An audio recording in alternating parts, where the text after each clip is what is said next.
Good morning students. आज हमारा Hindi first में लेसन है 14 जिसका नाम है जगमगाते समुद्री जीव।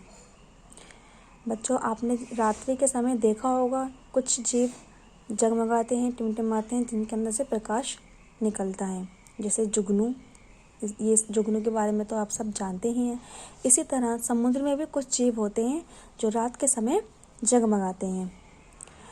हजारों वर्षों से समुद्री यात्री ने अनुभव किया है कि कभी कभी जब नाव की पतवार समुद्र के पानी पर चोट करती है तो पानी में अचानक क्षणिक प्रकाश पैदा हो जाता है। प्राचीन काल में यूनानियों की धारणा थी कि क्षणिक प्रकाश उसी प्रकार का है जैसे बादल में चमकने वाली बिजली।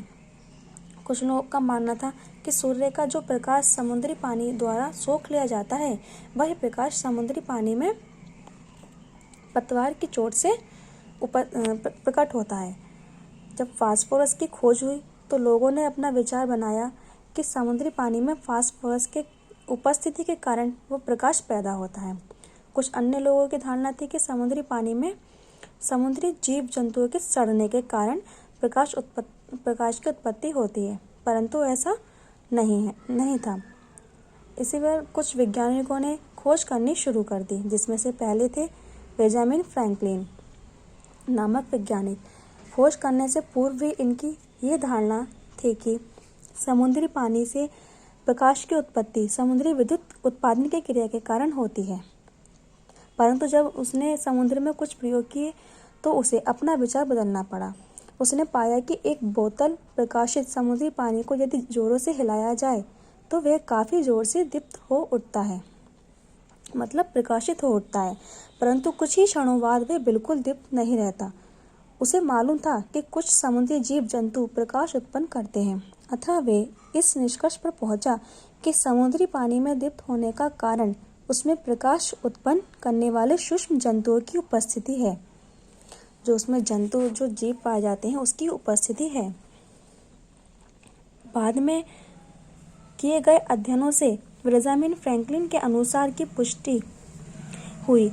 वस्तुतः समुद्री पानी में प्रकाश उत्पादन उसमें उपस्थित सूक्ष्म जंतु प्रकाशमान ल्यूमिनस प्रोटोजोआ के कारण होता है। इस प्रकार के प्रोटोजोआ फ्लैजेलेट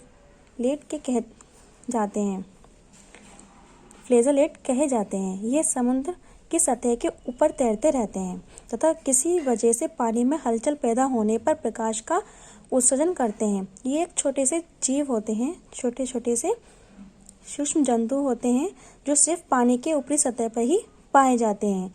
जो हल्के से पानी को जब हल्का सा हिलाया जाए या झटका लगता है तो वो चमकने लगते हैं। जो लोग समुद्र के किनारे रहते हैं उन्होंने रात में मछलियों को चमकते हुए अवश्य देखा होगा। जो मृत मछलियाँ होती हैं, जो मछलियाँ मर जाती हैं, वो ऊपर समुद्र के या कोई भी किसी भी पानी की सतह के ऊपर आ जाती हैं। वस्तुतः ये प्रकाश मृत मछलियों द्वारा उत्पन्न नहीं किया जाता, बल्कि उन पर पनपने वाले बैक्टीरिया द्वारा उत्पन्न किया जाता है। इसी प्रकार कच्चे मांस को यदि ठंडे तथा अंधेरे कमरे में लटका दिया जाए तो बैक्टीरिया पनपने के कारण वे भी प्रकाशित हो उठते हैं। प्रकाश उत्पन्न करने वाले कुछ जीवधारी को हम ऐसे ही आंखों से देख सकते हैं, मतलब उसे किसी चीज़ के देखने के लिए किसी चीज़ की आवश्यकता नहीं होती, परंतु कुछ अन्य को देखने के लिए माइक्रोस्कोप की सहायता लेनी पड़ती है। अब तक प्राप्त जानकारी के अनुसार जीवधारियों के 40 समूह ऐसे हैं जो प्रकाश का उत्सर्जन करते पाए गए हैं।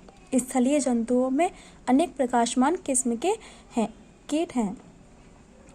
कीटों में अनेक प्रकार के जुगनू, स्प्रिंगटेल तथा फुलगोरा इत्यादि प्रकाश का उत्सर्जन करते पाए गए हैं।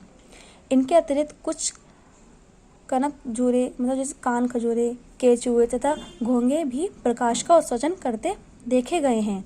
प्रकाश का उत्सर्जन करने वाले अधिकांश जंतु बड़े बड़े समुद्र में पाए जाते हैं, परंतु कई जीव समुद्र के सतह पर ही तैरते हैं। जिसमें प्रकाश उत्पन्न होता है वो अधिकांश समुद्र में ही पाए जाते हैं, लेकिन कुछ जो जीव ऐसे होते हैं जो समुद्र की ऊपरी सतह पर ही रहते हैं, मतलब पूरा समुद्र के अंदर भी नहीं पाए जाते और ऊपरी सतह में रहते हैं। मीठे जल में रहने वाले अभी तक एक ही जीव प्रकाश का उत्सर्जन करता देखा गया है। इस जीव का नाम है लिप्टेल। ये न्यूजीलैंड में पाया जाता है। निपेट नाम का एक जीव है जिसे न्यूजीलैंड में पाया जाता है। ये जीव मीठे जल के झरनों में पत्थर से सटा हुआ पाया जाता है। आश्चर्य की बात यह होती है कि मीठे जल की किसी भी बड़ी झील में, जैसे लेक सुपिरियर, बेंगाल झील इत्यादि में प्रकाश का उत्सर्जन करने वाला कोई भी जीव अभी तक नहीं पाया गया। उसी में मछलियां भी प्रकाश का उत्सर्जन करती पाई गई हैं। मछलियों भी प्रकाश का उत्सर्जन करती हैं, परंतु ये स्वयं प्रकाश का उत्सर्जन नहीं करती, बल्कि उनके शरीर पर मौजूद कुछ बैक्टीरिया द्वारा यह कार्य किया जाता है। बैक्टीरिया मछली से खाद्य ग्रहण करते हैं। जो बैक्टीरिया है वो मछली के जो ऊपरी शरीर के ऊपर जो होते हैं वो उनसे खाना प्राप्त करते हैं। वो उनके ऊपर चिपक कर उनका खाना प्राप्त करते हैं और बदले में प्रकाश देते हैं। इतना तो हमें ये समझ में आया कि बैक्टीरिया के कारण ही ये कुछ जीव चमकते हैं। ठीक है, अब आगे बढ़ते हैं। भारत के पूर्वी भाग में पाए जाने वाली चंद किस्म की मछलियों में प्रकाशमान बैक्टीरिया उनकी आंखों के नीचे स्थित भाग में मौजूद होता है। ये अंग लंबी बेलनाकार कोशिकाओं के रूप में रहते हैं। इनमें रक्त काफी मात्रा में प्रभावित होता है। इसी अंग में उपस्थित बैक्टीरिया लगातार प्रकाश का उत्सर्जन करते रहते हैं। मछलियां अपने शरीर में उपस्थित एक विशेष झिल्ली द्वारा प्रकाश को कभी कभी बंद कर सकती हैं। अभी हमने समुद्री जीव के बारे में जाना। अब हम पढ़ेंगे कुछ स्थलीय जीव के बारे में, जैसे जुगनू और उपयुक्त अन्य जीव जंतु जिसमें प्रकाश उत्सर्जन होता है। लोगों के सामान्य धारणा है कि प्रकाश सदैव ताप से संबंधित तथा उसके सहचर्य में रहता है। जितने भी प्रकाश स्रोत हम देखते हैं, चाहे वे सूर्य जैसा विशाल तारा हो या घर में जलने वाला छोटा सा दीपक, उन सभी का ताप से गहरा संबंध एवं सहचर्य रहता है। परंतु ये गौर करने की बात है कि यदि जैविक प्रकाश भी ताप के सहचर्य में रहेगा तो उस जीव का अस्तित्व खतरे में पड़ जाएगा। सामान्य तौर पर जिस तापमान पर प्रकाश प्राप्त होता है वह तापमान जीवों के लिए घातक होता है। उस तापमान पर प्रकाश उत्पन्न करने वाला जीव स्वयं जल कर नष्ट हो जाएगा। अतः स्वाभाविक तौर पर यह निष्कर्ष निकलता है कि जीवों द्वारा जो प्रकाश पैदा होता है उसका ताप से सहचर्य नहीं होना चाहिए। ऐसे प्रकाश को ठंडा प्रकाश कहते हैं। जीवों की कोशिकाओं में निम्न तापमान पर अनेक प्रकार की रासायनिक क्रिया हमेशा चलती रहती है।